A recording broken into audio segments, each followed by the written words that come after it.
안면 홍조를 경험하는 분들이 생각보다 굉장히 많습니다. 실내와 실외의 온도 차이가 큰 경우에도 얼굴이 붉어지지만 차가운 바람이나 미세먼지 또한 피부를 건조하고 예민하게 만들어서 안면 홍조를 더 악화시킵니다. 이번 영상에서는 안면 홍조에 대해 알아두면 좋은 정보 몇 가지에 대해 설명해 보겠습니다. 첫째, 안면 홍조는 오랜 기간 방치해두면 안 됩니다. 최근 우리나라의 통계 자료에 따르면 안면 홍조 환자 수가 이전에 비해 20% 정도나 증가했습니다.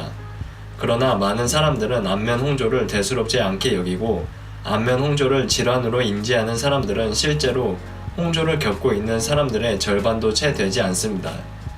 안면 홍조가 있는 환자들의 대부분은 주로 민간요법에 의존하거나 기능성 화장품으로 안면 홍조를 관리하는데 처음부터 병원에 가는 사람이 적어 안면 홍조의 진단과 치료를 위해 피부과에 내원하기까지 평균 1년 정도의 시간이 소요된다고 합니다.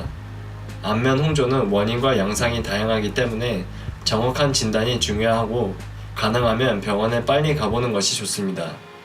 안면 홍조를 초기에 제대로 관리하지 못하는 경우 만성 염증성 질환으로 악화될 수 있는데 안면 홍조가 계속되는 상태에서 다른 혈관 관련 증상이 동반되면 주사라고 진단합니다.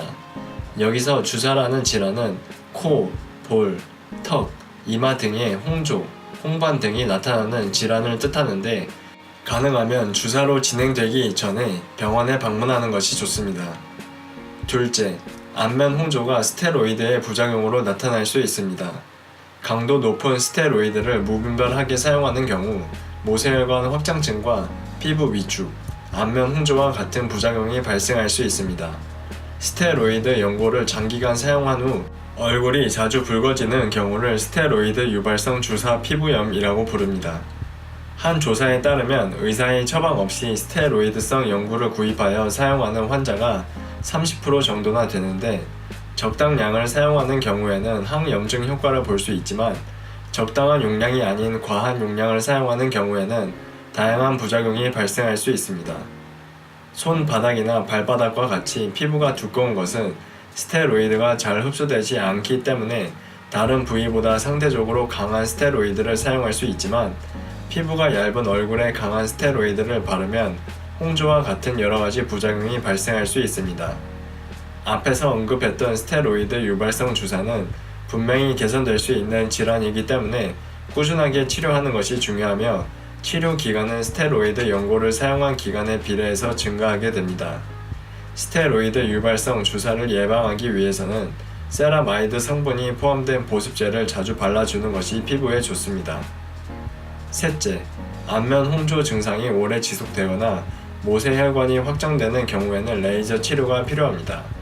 레이저 치료는 늘어지고 손상된 혈관을 재생하고 탄력을 회복시켜주기 때문에 가장 우수한 치료법 중 하나입니다. 이때 가장 중요한 것은 치료를 시작하는 시기입니다. 성급하게 치료를 시작하는 경우 오히려 홍조가 더 심해지고 효과도 더 떨어질 수 있습니다.